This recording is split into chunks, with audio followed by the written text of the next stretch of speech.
সকল কিছুর বিরুদ্ধে দাঁড়ানোর একটি প্ল্যাটফর্ম। বাংলাদেশের জনগণ হাতে হাত মিলিয়ে সেখানে দাঁড়িয়েছে। যখন হাতে হাত মিলিয়ে দাঁড়িয়েছে তখন কিন্তু চিন্তা করেন নাই পাশের জন হিন্দু, বৌদ্ধ, খ্রিস্টান অথবা কোড আর কোড আদিবাসী। আজকে 5ই আগস্টের ঠিক পরে আপনি জাতীয় ঐক্য করবেন, সাধু, কিন্তু জাতীয় ঐক্য যখন করবেন সেই ঐক্যের বড় বড় চ্যালেঞ্জগুলা কেবলই রাজনৈতিকভাবে আমাদের সামনে উঠে।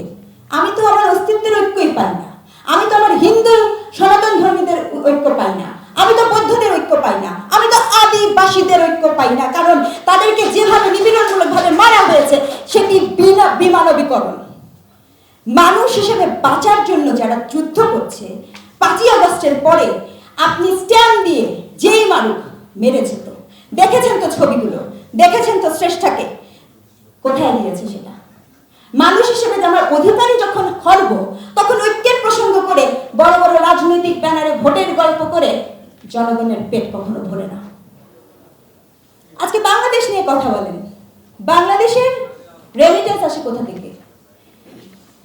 যারা আপনি যদি একটু মনোযোগী হন, প্রবাসের যে শ্রমিক আছে তাদের কাছ থেকে, উল্লেখযোগ্যভাবে সৌদি বা মধ্যপ্রাচ্যে যে শ্রমিক আছে তাদের কাছ থেকে। এটি হচ্ছে আপনার অর্থনীতির একটি মৌলিক ভিত্তি। দ্বিতীয় দিকে আসেন, আপনি গার্মেন্টস শিল্পের উপর অনেক নির্ভরশীল, আবারও আপনি শ্রমিকের উপরে নির্ভরশীল। একটা প্রশ্ন করি আপনাদেরকে, বাংলাদেশে যারা মধ্যপ্রাচ্যে যায় তারা কিন্তু ভীষণ রকমের, তাদের একটা শব্দ আছে, এই শব্দটি আমি খুব প্রবলেমেটিক শব্দ মনে করি। তারা কিন্তু একটা মানে তাদের যে নিয়োগকর্তা তাকে বলে মালিক। আপনারা যদি জেনে থাকেন, রামরু রিপোর্টেও আছে, এই মালিকের সাথে যে চুক্তি হয় সৌদি আরবে যেয়ে, সে যদি তার মালিককে পছন্দ না হয় সে কিন্তু অন্য কোথাও চাকরি করতে পারে না, কোনো সুযোগ নেই তার, সে অধিকার নিয়ে কেউ কখনো কোনো কথা বলে না, এবং সে ফেরত আসে, তার অধিকার নিয়ে কোনো কথা নাই। আচ্ছা, দ্বিতীয় পর্যায়ে যাদের কথা বলছি, এবং এখানে আরেকটা দুঃখজনক কি জানেন, যারা মধ্যপ্রাচ্যে যায় তারাই কিন্তু আমাদেরকে রেমিটেন্স পাঠায়। যারা কানাডা, অস্ট্রেলিয়া, আমেরিকা যায় তারা আরো দেশের থেকে টাকাটা নিয়ে যায়, দেশের টাকাটা আরো নিয়ে যায়।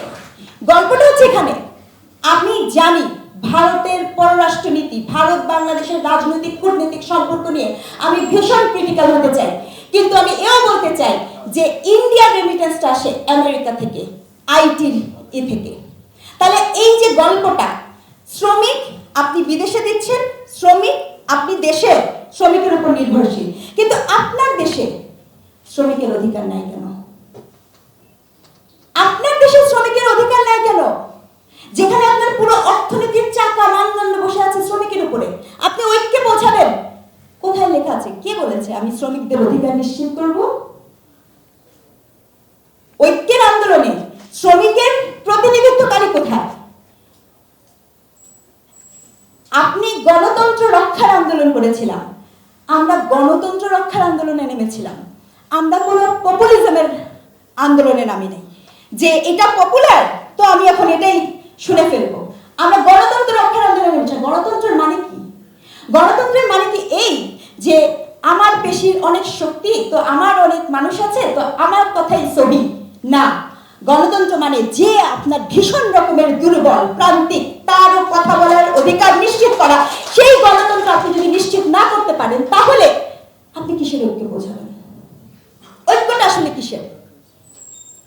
জাতির ঐক্য তৈরি হয় কমন গ্রাউন্ড থেকে।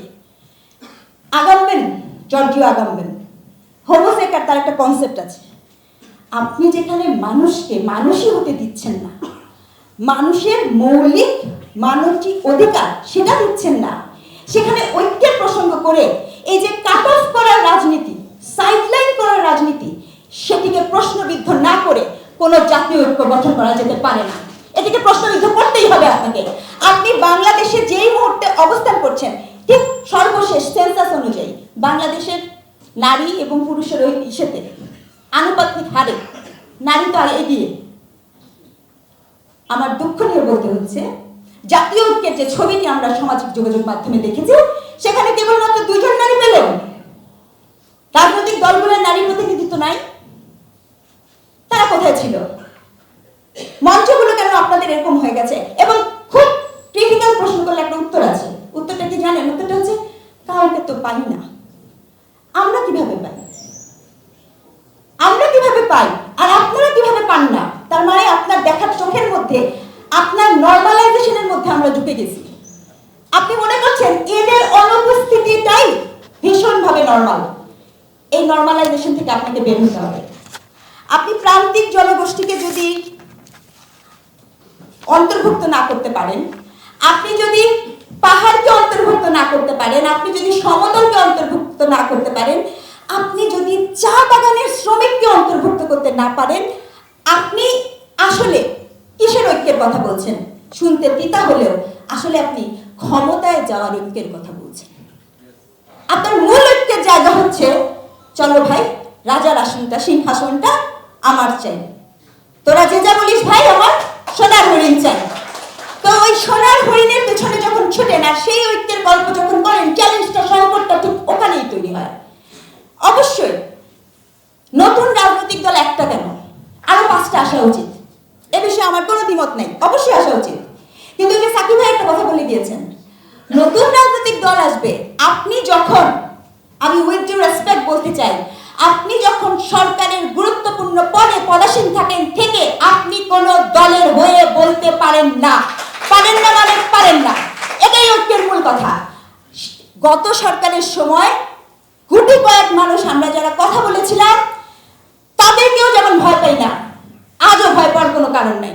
ব্যাপারটা এরকম না যে তখন ভয় পেয়েছি, তখনও থামি নাই, এখনো থামবো না। কিন্তু একটা কথা বলতে চাই, আপনি ফ্যাসিবাদ করে ফ্যাসিবাদ তুলে দিয়ে নিজেই যদি ফ্যাসিস্ট হয়ে যান, এটি আমাদের সকলের পরাজয়, সকলের পরাজয়। এই পরাজয়কে আমাদের পরাভূত করতে হবে, ঐক্য তৈরি করতে হবে সেখানে। ঐক্য যদি করতে হয় তাহলে ঐক্য তৈরি করতে হবে সেখানে। গত সরকারের সময় যার দাড়ি টুপি ছিল, হিজাব নিকাব পড়তো, তাদেরকে শিবির ট্যাগ দেওয়া হতো, সাইডলাইনে করা হতো। এই ট্যাগিং রাজনীতি নিয়ে বহুবার আমরা ক্রিটিক্যাল হয়েছি। 5ই আগস্টের পরে এখন পাল্টা যদি আপনি ট্যাগ দেন অমুকে শাহবাগী, অমুকে আফসোস লীগ, হোয়াট ইজ দিস? কি শিখেছেন? ট্যাগিং দেওয়া শিখেছেন? ভুলে যাবেন না, যে কোনো ট্যাগিংই ভীষণ রকমের সমস্যাজনক। হক কথা, উচিত কথা বলার জন্য কোনো ট্যাগ লাগে না। উচিত কথা, হক কথা বলার জন্য সাহস লাগে, শক্তি লাগে আর জ্ঞান লাগে। এটাই হোক ঐক্য, শুধু এতটুকুই হোক ঐক্য।